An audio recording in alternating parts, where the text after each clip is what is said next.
வணக்கம் ஃப்ரெண்ட்ஸ். நம்ம 11th standard மேக்ஸில் எக்ஸாம்பிள் 1.5 பார்க்க போகிறோம். அதாவது if if A and B are two sets, அதாவது ஏன்றது ஒரு செட்டு, பின்றது ஒரு செட்டு, ரெண்டுமே சேர்த்து ரெண்டு set. So that n of b difference A is equal to 2n into n of A difference b is equal to 4n of A intersection b and n of a union b is equal to 14. then find n of p of a அப்படின்னு கேட்டிருக்காங்க. இப்போ இதெல்லாம் கொடுத்துருக்காங்க. n of b minus a is equal to, இது எல்லாமே ஓனத்துக்கும் equal, இது இதுக்கும் equal, அதுக்கும் ஈக்குவல், இவன் இதுக்கும் ஈக்குவல், இவனுக்கும் ஈக்குவல், இது ரெண்டுத்துக்குமே ஈக்குவல், அப்படியே ஒவ்வொன்றுத்துக்குமே ஒவ்வொன்று ஈக்குவலாக இருக்கும். இப்போ and n of a union b யோட வேல்யூ பார்த்திங்கன்னா 14 கொடுத்துருக்காங்க. a union b யோட value 14. Then n of p of a வந்து நம்ம இப்போ கண்டுபிடிக்கணும். ஓகேவா? முதல்ல லெட் நம்ம என்ன எடுத்துக்கிறோம்னா, இந்த 4n a union a intersection பின்னு இருக்கா. இப்போ இந்த n ஆஃப் a இன்டர்செக்ஷன் பியை மட்டும் தனியாக எடுத்துக்கிறேன். இதை மட்டும் எடுத்துக்கிட்டு let n of a intersection b is equal to k அப்படின்னு அதோட வேல்யூ நான் எடுத்துக்கிறேன். அதுக்கப்புறம் இந்தது 2n ஆஃப் ஏ டிஃபரன்ஸ் பின்றது இருக்கா. இது நம்ம இதுக்கும் ஈக்குவல் நம்ம சொல்லியிருந்தோமா. ஃபஸ்ட் நம்ம இதையும் மட்டும் ஈக்குவல் பண்ணுறோம். இந்த இப்போ கன்சிடர் பண்ணோமா, இதை ஈக்குவல் பண்ணுறோம். அப்போ is equal to 4n of A intersection B. ஏன்னா ரெண்டுத்துக்குமே ஈக்குவல், அப்போ எதுக்கு வேணால் ஈக்குவல் பண்ணிக்கலாம். இப்போ இதுக்கு மட்டும் தனியாக ஈக்குவல் பண்ணும்போது இப்போ n ஆஃப் ஏ இன்டர்செக்ஷன் பியோட வேல்யூ என்னன்னு சொல்லியிருந்தோம், கேன்னு சொல்லியிருந்தோம். அப்போ 2n of A difference B is equal to 4 into K, 4k. இப்போ 2n of A difference B 4kன்னு தெரிஞ்சிருக்கு. அப்புறம் n of A difference B multiple இருக்கிற 2 டிவைடில் போய்டும். அப்போ 4k/2, அப்போ 2 இஸ் ஈக்குவல் டு 2k. இப்போ n ஆஃப் ஏ டிஃபரன்ஸ் பியோட வேல்யூ என்னது, 2kன்னு தெரிஞ்சிருக்கு நமக்கு. n ஆஃப், இப்போ இதை எடுத்துக்கிறேன், n ஆஃப் பி டிஃபரன்ஸ் ஏன்னு இருக்கா, அது ஈக்குவல் டு இதுக்கும் அது எந்ததுக்கு ஈக்குவல்னா இதுக்கும் ஈக்குவல். இப்போ இதோட வேல்யூ 2k, இதோட வேல்யூ 4k. இப்போ ரெண்டுத்தில் பெரிய வேல்யூ இந்த 4k அதை ஈக்குவேட் பண்ணுறோம். அப்போ 4k. இந்த n ஆஃப் b மைனஸ் ஏவை நம்ம 4n ஆஃப் ஏ இன்டர்செக்ஷன் பிக்கு ஈக்குவல் பண்ணுறோம். இந்த 2nக்கு இல்லை, நேராக 4n ஆஃப் ஏ இன்டர்செக்ஷன் பிக்கு. இப்போ n of b difference A is equal to 4k அப்படி நம்ம எடுத்துக்கிறோம். இப்போ n of A union b அதை கண்டுபிடிக்கிறதுக்கான ஒரு ஃபார்முலா இருக்குது. அது என்ன ஃபார்முலானா, n ஆஃப் ஏ நம்ம உங்களுக்கு முதலே தெரியும், n of b minus n of A intersection b. எங்கேயோ கேட்ட மாதிரி இருக்கா, 10th நீங்கள் பாஸ் ஆகிக்கிங்கன்னா இதுவும் காரணமாக இருக்கும். இப்போ n ஆஃப் ஏக்குன்னு தனியாக ஒரு ஃபார்முலா இருக்குது.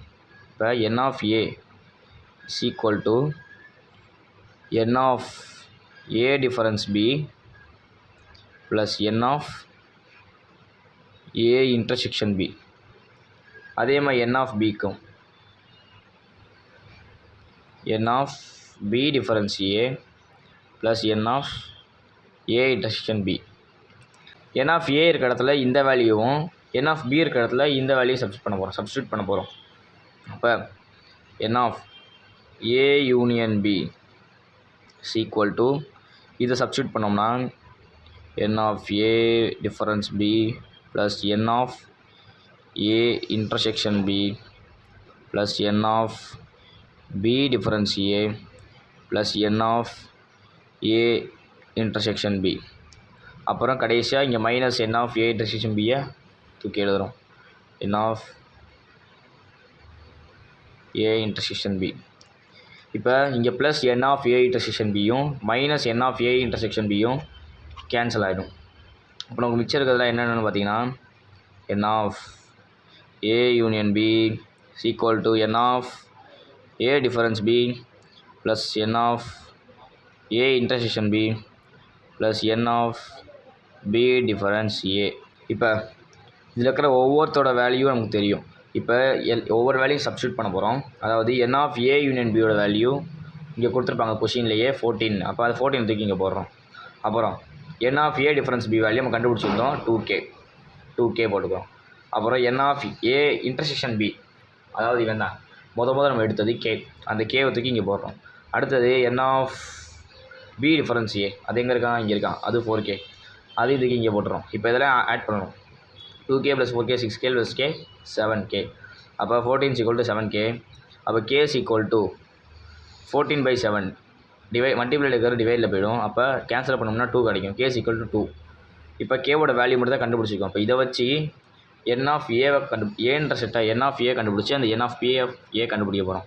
இப்போ N of A intersection B அதோட வேல்யூ என்ன சொல்லியிருந்தாங்கன்னா நம்ம கண்டுபிடிச்சிருந்தோம், கே நம்ம எடுத்திருந்தோம். அப்போ கேவோட வேல்யூ என்னது 2. அப்போ என் ஆஃப் ஏ இன்டர்செக்ஷனோட வேல்யூ 2. அதே மாதிரி என் ஆஃப் ஏ டிஃபரன்ஸ் பியோட வேல்யூ 2kன்னு கண்டுபிடிச்சிருந்தோம். அப்போ என் ஆஃப் கே இருக்க இடத்துல 2 சப்ஸ்டியூட் பண்ணணும். 2 × 2 எவ்வளோனா 4. அப்புறம் என் ஆஃப் பி டிஃபரன்ஸ் ஏ அது கண்டுபிடிச்சிருந்தோம். அதில் வேல்யூ நம்ம என்ன கண்டுபிடிச்சிருந்தோம், 4kன்னு கண்டுபிடிச்சிருந்தோம். அப்போ 4 × 2 8. ஓகேயா? இப்போ இதோட வேல்யூ 2, ஏ டிஃபரன்ஸ் பியோட N 2k, N of B difference A 4 அப்படின்னு நமக்கு தெரிஞ்சிருக்கு. இப்போ என் ஆஃப் ஏ கண்டுபிடிக்க போகிறோம். என் ஆஃப் ஏவோட ஃபார்முலா அப்பயே சொல்லியிருந்தோமே, N of A difference B plus N of A intersection B. இப்போ என் ஆஃப் ஏ டிஃபரன்ஸ் பியோட வேல்யூ என்னது 4 ப்ளஸ் என் ஆஃப் ஏ இன்டர்செக்ஷன் பியோட வேல்யூ 2. அப்போ 6. என் ஆஃப் ஏவோட வேல்யூ 6ன்னு தெரிஞ்சிருக்கு. இப்போ நமக்கு என் ஆஃப் பி ஆஃப் ஏ தான் கண்டுபிடிக்க சொன்னாங்க. என் ஆஃப் பி ஆஃப் ஏவோட வேல்யூ என்னது 2n ஆஃப் ஏ. அப்போ என் ஆஃப் ஏ என்னது 6. அப்போ 2 6 போடுறோம். இப்போ 2/6னா 2 6 டைம்ஸ் வருமா, 2 × 2 × 2 × 2 × 2 1 2 3 4 5 5 1 6. இப்போ இது 8. 2 × 8 2 × 8 8 8s are 64. அப்போ என் ஆஃப் பி ஆஃப் ஏ ஓட வேல்யூ என்னன்னு தெரிஞ்சிருக்கு நமக்கு 64 அப்படின்னு தெரிஞ்சிருக்கு. இதான் நம்ம கொஸ்டினில் கேட்டது, நம்ம எழுதியிருக்கிறது, நம்ம கண்டுபிடிச்சது. தேங்க்யூ.